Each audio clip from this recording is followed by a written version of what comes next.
Damn.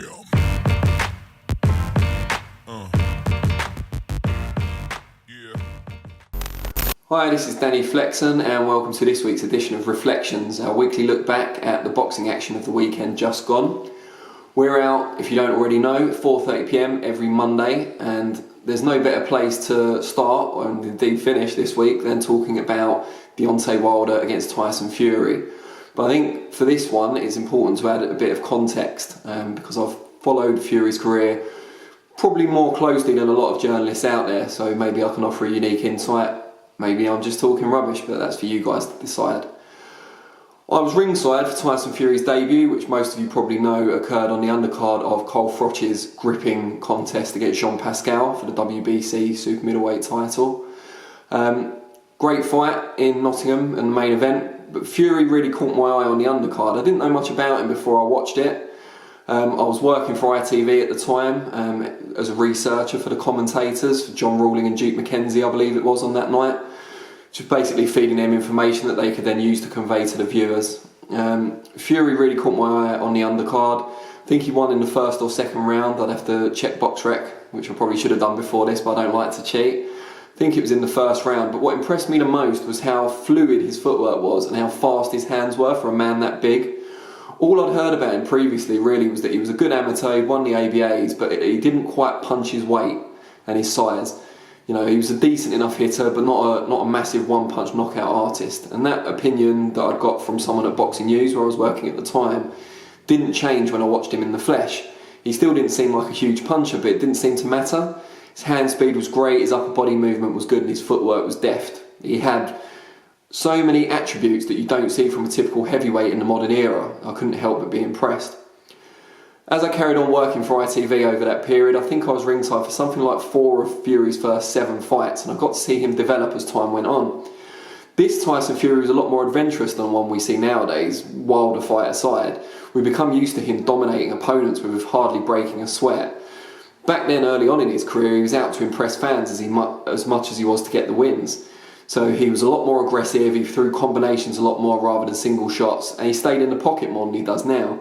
He was still able to dominate this lower level of opposition just because of his superior hand speed, footwork. Boxing brain even then was quite well developed. You know, he's been fighting his whole life, even if he hasn't been boxing his whole life. So he couldn't help but be impressed.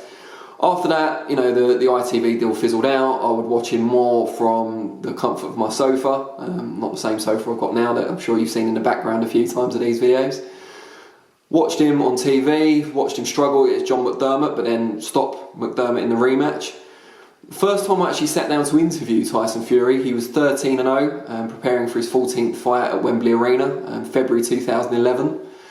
He was staying in a caravan at the back of his now sadly departed uncle Hughie Fury's house in Lancaster. Quite a long trip for me. I think I was living in Cambridgeshire at the time, so it's quite far up. You don't want to hear about me and my logistical problems. So went there, interviewed him. Hughie seemed like a very wise guy, not particularly dynamic or hands-on with Tyson necessarily, but very intelligent, very strategic in his thinking. Tyson, for his part, seemed very enthusiastic, quite erratic as well. 1 minute very happy, the next minute pretty, maudlin, pretty introspective. One of the first things he said to me, something I won't forget, is I asked him, a lot of people said that his real first name was Luke, so he was Luke Tyson Fury. Tyson was actually his middle name, but he had been promoted to first name status to get him more notoriety when he started his boxing career. Complete rubbish, as he was happy to tell me. He pulled out his passport, I think he must have been expecting the question, pulled out his passport and said on my dictaphone, I am now showing, I'm not going to do a Tyson Fury impression, if you want that, go to David Price, he does a brilliant one, trust me. He said, right, I'm showing Danny Flex on my passport that proves I am Tyson Luke Fury. And he was very emphatic about that. And in fact, he was emphatic for most of the rest of the interview, as he talks about his plans to dominate the division and why he was different from all the other heavyweights out there. You take all of that stuff not just as a journalist, but generally as a fan as well, you take that stuff with a pinch of salt. You know, every unbeaten prospect touts their own prospects. It's what you want to hear from them. But as time went on, you could see he was different. He wasn't like the other heavyweights in a good and bad way. You know, he wasn't the most disciplined outside the ring. That was a negative side.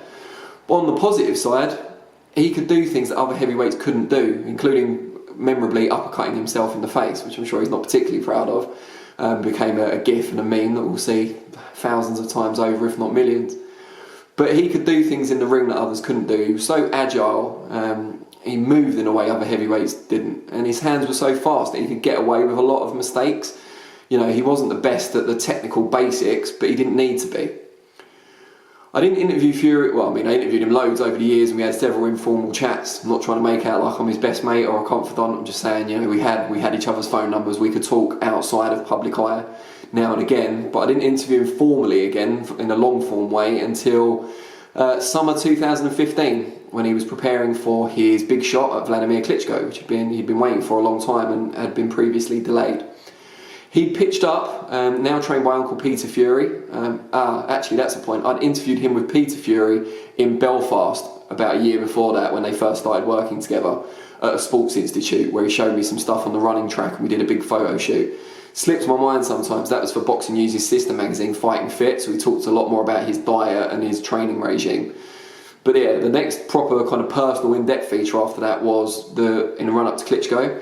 So he was pitched up outside kind of a mansion, like a millionaire's massive house, but he was pitched up in his caravan, and his uncle had a caravan, and I think there was a third caravan as well for some of his associates, outside in the grounds of this big mansion. So yeah, all the great facilities of the mansion, ignored those, stayed in the caravan. And the caravan, as you'll see from the pictures of anyone who's read the Boxing News article that went with it, he, standing at his full 6'9" or 6'8", whatever it is, he couldn't fit comfortably in a caravan. He was basically taking the roof off with his bunts.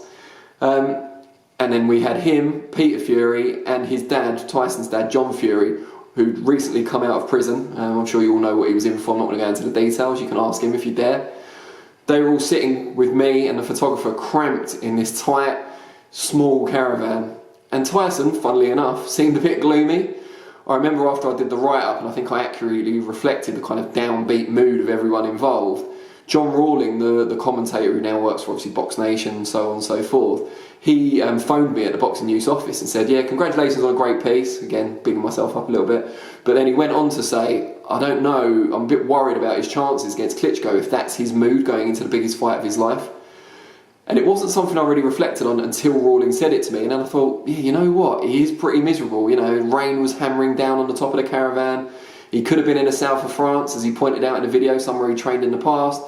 But he decided to discipline himself. And I think that's what came to the fore in the Klitschko fight. Yeah, he might have been miserable, but he was disciplined, he was focused. The only thing he could think about was the task at hand. And that's something that, leading up to the Wilder fight, again, another new trainer, this time Ben Davison, who's covered himself in glory recently. This is another occasion where he's really disciplined himself.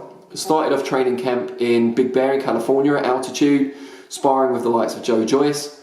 Moved that training camp across to the wild card. Some people said, oh, it's because he can't handle the altitude, he can't train properly, he can't breathe properly. You know, that big long layoff he's had, the 2 easy fights before this one, he's not fit enough to train at altitude. Ben Davison, I've got no reason to distrust him, says the opposite, says they always plan to move to the wild card because the quality of sparring was better there. It was the best place to sharpen up in the last few weeks before the fight. Sparred several other fighters there, including Lawrence Okoli, who's got that powerful but long arm style that mimics Wilder to an extent. And just looked in fantastic shape at the weigh-in. Very confident all the way through the build-up. And I think a lot of people that were betting on Wilder, mainly because they thought Fury wouldn't be the same Fury as a couple of years ago, had already started to change their minds before the fight occurred. Now, I'm sure most of you have seen the fight. For those who didn't, Fury seemed to outbox Wilder for large periods. Got dropped twice in the 9th and 12th round, particularly heavily in the final round, with still 2 minutes to go in the round as well.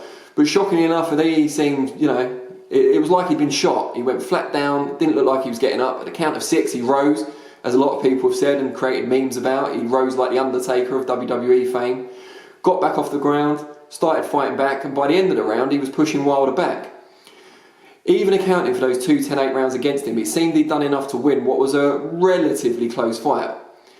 While we can just about accept Phil Edwards' 113 score, and the one in Fury's favour by 2 points is fine, Mexican judge Alejandro Rachin tabled an incredible 115-111 in favour of Wilder. Everyone was shocked. Well, I say shocked. I think we were disappointed more than shocked because it's in America, it's in Wilder's home country. We weren't entirely shocked because we've seen some dodgy decisions over the last few years, too many. But we thought Tyson had done so much. He got off the deck when all seemed lost in that final round. It looked like Wilder had pulled it out of the fire, and Fury showed great resolve, showed great boxing skill throughout the fight, especially for someone that had been off for so long and had been counted out by so many. And then that happened. And I know Mexicans are supposed to favour aggression, but I think Rasheem was taking that stereotype a little bit too far. The latest on that is that promoter Frank Warren has tabled a complaint and asked for a review of the scoring by the WBC, obviously Wilder's WBC champ, and also demanded an immediate rematch. Wilder now probably doesn't want any more of Fury after coming so close to losing his title and his unbeaten record, and he could look to unify against Joshua finally instead, Anthony Joshua. We hope the rematch happens next, or Fury Joshua even. Because I think if anything, Fury has grown in stature from the result. He did so much better than many people predicted. But not only that, I think drawing the fight rather than winning, when most people had him in front, has gained and increased his public sympathy to another level. He's always been a polarising figure. You know, we can't completely ignore the suspension for drugs. We can't completely ignore the fact that some of his fights have been boring because he's been so dominant. And a lot of people have used those things against him, but I think that happening to him in such a public way and so many people watching that thought he'd done enough, I think people will now empathise with him more and support him more for his next fight. I think he's become a bigger drawer as a result. You know, people are now talking about him winning the Sports Personality of the Year when he was almost banned from the ceremony previously because of comments he'd made. It shows just how far he's come, and he deserves so much credit for that journey. So does Ben Davison. You know, we can't take him out of the equation. And everyone around Tyson who's helped keep him on the right path. He's coming out of this as probably the most popular heavyweight in the world today. And that's a huge, huge step forward from where he was previously. So we wish him the best. And just before I go, obviously we'll be back next Monday, 4:30 p.m. But just before I go, we just want to say that in our thoughts and prayers for those of us who are religious, we want to think about Adonis Stevenson, who was unfortunately hurt after his stoppage loss to Gvozdyk at the weekend. He was placed in an induced coma. We've heard that his condition is critical. And I know a lot of people have been out there saying, well, after everything he's done in the past, you know, checkered past to say the least, we've got no sympathy for him. I don't feel like that. I feel he's got family. You know, he's got people that really care about him. And for that reason, and for everything he's given to boxing also, he's part of the boxing community, like it or not. We really hope he makes a full recovery as soon as possible. So this has been Reflections. We'll be back next Monday, 4:30 p.m. And if you want to join us for our preview, our weekly preview that we do, that's also 4:30 p.m. again in this magnificent studio that I've got here. 4:30 p.m. on Thursday, this one. And that's Flexpectations. And we look forward to seeing you for that too. Thank you.